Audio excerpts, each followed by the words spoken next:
আরে বাচ্চা দাঁড়া, কোথায় পালাবি? ধরো ওকে। তুমি কি এখানে কোনো বাচ্চাকে দেখেছো? না, আমি তো এখানে ময়লা কুড়াচ্ছি। সবাই আগে যেয়ে দেখো। তুমি ঠিক আছো তো? চলো, আমি তোমাকে তোমার বাসায় ছেড়ে দিচ্ছি। না আপু, তোমাকে আমার সাথে নিয়ে চলো। আরে আমার তো অফিসে টাইম হয়ে যাচ্ছে, ঠিক আছে তুমি আমার সাথে চলো।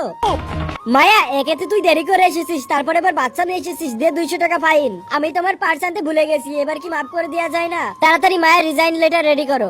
এই যে না, 200 টাকা আমি দিচ্ছি, এবারের মতন মাফ করলাম।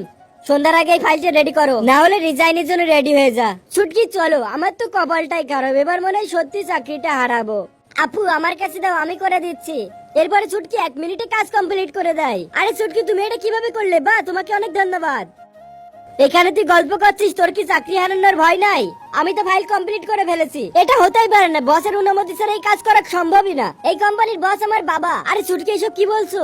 ভালোই তো, মা আমি এখন অন্যকে বাবা বলা শুরু করেছে। যা, দুইজনই বেরিয়ে যা।